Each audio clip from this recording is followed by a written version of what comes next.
Secular Gujarat ન્યૂઝમાં આપનું સ્વાગત છે। ખેડા જિલ્લામાં આવેલ પરંતુ વર્ષોથી ઠાસરા વિધાનસભાના કેટલાક ગામો પહેલા કઠલાલ વિધાનસભામાં આવતા હતા। આ ગામોના વિકાસ માટે ગ્રામજનોને ખૂબ જ પ્રયત્નો કરવા પડતા હતા, પરંતુ કઠલાલ વિધાનસભા હસ્તકના 27 ગામો ઠાસરા વિધાનસભામાં સમાવેશ થતા ગામોના વિકાસોને પ્રાધાન્ય મળ્યું છે।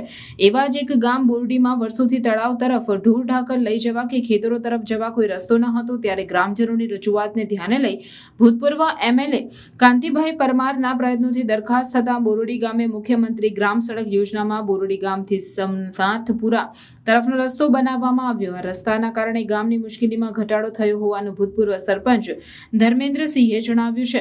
આ રસ્તાના કારણે સમનાથપુરા તરફના ખેતરોના ખેડૂતોને ઢોર ઢાકર લઈ જવા તેમજ ખેતીની ઉપજ ઘર સુધી લાવવા ટ્રેક્ટર લઈને પણ જઈ શકાય છે, તો વળી વિદ્યાર્થીઓ જે પહેલા કાદવમાંથી પસાર થતા હતા તેઓ માટે પણ આ રસ્તો ઉપયોગી સાબિત થઈ પડ્યો છે। આ રસ્તાના કારણે ગામના લોકોને મોર આંબલી તરફ જવા માટે સરળતા રહે છે, ત્યારે વર્ષોથી વંચિત એવા બોરડી ગામના લોકોમાં ખુશીની લાગણી આવી ગઈ છે। વળી આ રસ્તો બનાવવાથી કેટલાક લોકોના પેટમાં તેલ રેડાયું હોય તેમ રસ્તાની વિરુદ્ધમાં અરજીઓ કરતા સમનાથપુરા તરફના રસ્તા પર આવેલ ખેડૂતોએ એક સંપ થઈ આ રસ્તા બાબતે ખુશી વ્યક્ત કરી હતી। જી, આપનો પરિચય શું છે અને શું પ્રશ્ન છે આપનો? મારું નામ ધર્મેન્દ્રસિંહ અમરસિંહ રાઠોડ છે। હું માજી સરપંચ છું અને બોરડી ગામનો વતની છું। ઠાસા તાલુકાના ખેડા જિલ્લાના બોરડી ગામનો વતની। તો બોરડી ગામથી સમનાથપુરાના જોડતો રસ્તો જે બનાવ્યો છે તે રસ્તાથી કુલ કેટલા લોકોને ફાયદો થવાનો છે? આમ તો આખું ગામ અહીંયા રહીને જાય છે। અહીંયા તળાવ આવેલું છે, તળાવમાં ભાઈઓ બહેનો અને ભેંસો પાવાની હોય તો ખેડૂતો ભેંસો લઈને, પશુપાલકો ભેંસો લઈને જાય છે પીવડાવવા માટે, વાસણ ઘસવા બહેનો જાય છે।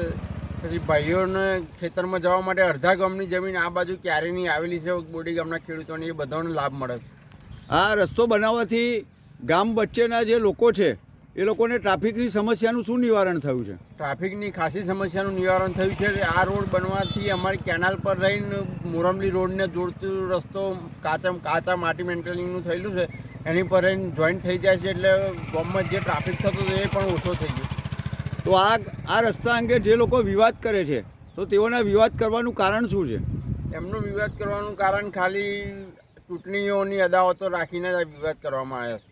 આ રોડ રસ્તાનું કામ કોના દ્વારા અને કોની દરખાસ્તથી કરવામાં આવ્યું? આ રસ્તાની ભલામણ અમે ધારાસભ્ય કોંતી કાકા જોડે કરાવડાયેલી અને 2-3 વર્ષ પહેલાં રજૂઆત કરેલી, ત્યાં પછી બન્યું।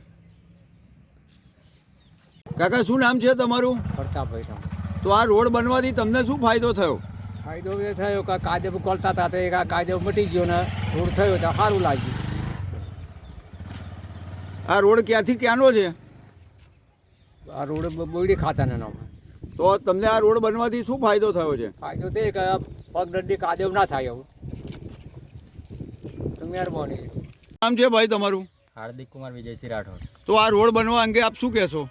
આ રોડ બનવાથી એટલું સારું થઈ ગયું છે કે અમે જ્યારે સ્કૂલમાં જતા હતા ત્યારે પગદંડી જતા હતા ત્યારે અમારા કપડાં બપડા કાદવના લીધે બગડતા હતા। અત્યારે સારું છે કે એથી અમારે જવું હોય શાળાએ બાળાએ અથવા ખેતરમાં જવું હોય તો અમારા માટે સારી સુવિધા છે।